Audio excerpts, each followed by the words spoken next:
Hi, Wy'east families. It's Kate. Today, I'm going to do something a little bit different and read a book to help start a discussion. This book is called What is God? It's written by Etan Boritzer and illustrated by Robbie Marantz. This book is just one of many, many books written about religion in general and the concept of God. It's written for children so that they can have an idea of where to start when thinking about God. We UUs tend to have pretty strong feelings about God, not in the same way that other religions do. So I invite you, as you're reading this book, to talk with your child about your beliefs in God, where those beliefs came from, and why you've held on to them or how they've changed over time. Okay, let's get started. Let's read What is God by Etan Boritzer, illustrated by Robbie Marantz. What is God? You are asking a very, very big question. Boys and girls, grown-ups and old people, everyone wants to know, what is God? People who live in forests and mountains, people who live in deserts, in cities, on farms, everyone wants to know, what is God? Maybe we can't really talk about God because maybe we can't see God, or maybe we can't hear God, or even taste or smell or touch God. Maybe we can only feel God like we can feel love, or like we can feel happy or sad. Maybe God is what you feel when you stand on a very high mountain and see a big, beautiful view all around you. Or maybe God is what you feel when you hear beautiful music, sometimes soft, sometimes loud. Or maybe God is what you feel when you see a million stars at night and you feel very small looking up at them.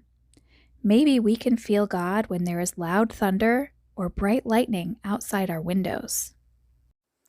Long ago, people thought that the sun was God, like a very strong and great light that shines through and around everything. But now we know that the sun is just one star, and really just one small star, in a big universe filled with millions of stars. A universe is everything. A universe is everything you can see when you look up at the stars at night. Some people think that God is an old man with a long white beard who sits up in the clouds and looks down at us all the time. They think that this God knows everything we do or say or even think, and when some people talk about this God, they look up at the clouds toward him. Sometimes this God is a nice old man, but sometimes this God is an angry old man, and some people think that if we are not good, this God will be angry with us. Next time you fly in an airplane, look out the window at the clouds, but you won't see that God there, because no one has ever seen that God. Maybe God is an eternal mystery. Eternal means forever and ever, and a mystery is like a big puzzle with lots of pieces you have to fit together. Is there anyone who can really tell us how all the many pieces of this big and forever puzzle called God fit together? Some people think that there are teachers who have been able to solve the puzzle, what is God? These teachers, men, women, even children, have come from many places in the world and have talked in many different languages about the question, what is God?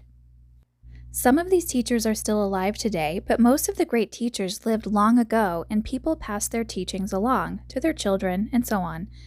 This passing on of the teachings went on for many, many years, and that's how many religions got started.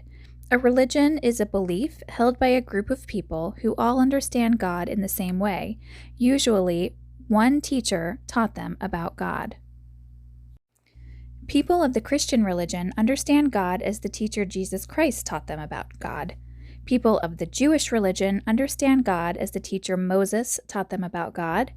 The people of the Muslim religion understand God as the teacher Muhammad taught them about God. People of the Buddhist religion understand God as the teacher Buddha taught them about God. And there are many, many more teachers who have taught many, many different people many, many different things about God. But if there are so many different ways to learn about the forever puzzle of God, how can we ever begin to understand God? We can start by reading different holy books. Most religions have a holy book in which someone wrote down what their teacher taught about God. People of the Christian religion read a holy book called the Bible. People of the Muslim religion read a holy book called the Quran. People of the Jewish religion read a holy book called the Torah. Buddhists read the sutras, while Hindu people read the Vedas. You see, every religion is different, and people of every religion understand God in their own different way.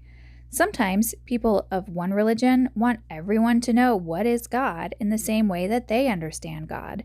Sometimes people of one religion don't like people of another religion just because their religion is different, or they don't understand the other religion. And sometimes people of one religion start fights with people of another religion because they don't understand that most religions are almost the same. How are most religions the same? Most religions teach that you should be good to other people, just like you would want other people to be good to you. Most religions say that you should not lie. Most religions say that you should not steal.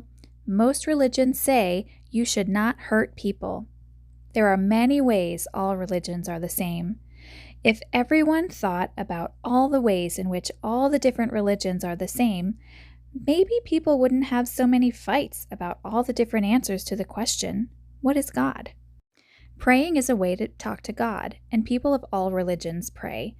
When people pray, they try to talk to God from very deep in their hearts about something that's very important to them. People pray to God in many different ways. People pray while sitting or standing, or they pray by reading from their holy book. And people of different religions pray in many different places, called churches or synagogues or mosques or temples, but you can really pray anywhere, by your bed or in a park or on a mountain, as long as when you pray, you really mean it. But wait, we've only talked about the big religions. There are many people who believe that there are many gods, not just one God. And there are some places in the world where you're not allowed to talk about God, and where there are no places allowed to even pray to God. But in our country, we believe that everybody can pray, according to his or her religion, and that everybody is allowed to ask, what is God? There are many ways to talk about God. Does that mean everything that everybody ever says about God is right? Does that mean that God is everything? Yes, God is everything great and small. God is everything far away and near. God is everything bright and dark, and God is everything in between. If everything is God, God is the last leaf on a tree. If everything is God, God is an elephant crashing through the jungle. If everything is God, then God is the hot wind in the desert, and God is the freezing snow in the winter, and God is the big yellow moon. If everything is God, then I am God, you are God, all of us are God. So when we pray to God, when people of all religions pray to God, we are really praying for that feeling which connects all of us. When we pray to God, we are praying for that feeling of love to come to us and to everyone we know, maybe even to all those people we don't know, so that we can all be happy together or apart. And if you really want to pray to God, you can just close your eyes anywhere and just think about that feeling of God that makes you part of everything and everybody. If you can feel that feeling of God and everybody else can feel that feeling of God, then we can all become friends together, and we really can understand what is God. So if you really want to feel God, you can close your eyes now and listen to your breath go slowly in and out, and think how you are connected to everything, even if you're not touching everything. Try to feel how you're connected to your dad and how you're part of your mom. Try to feel how you are part of your whole family, like your brother or sister, your grandparents, your aunt or uncle, cousins, even your friends. And try to feel how all of those people are part of a whole bigger family, and how all the families of the world, even those we can't see or touch, are really part of you and your family.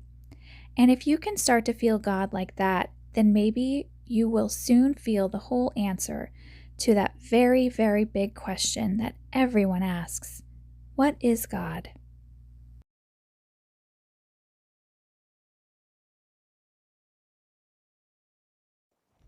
One special thing about Unitarian Universalists is we accept the idea that not everybody has the same concept of God or the same understanding of God or even a belief in God at all.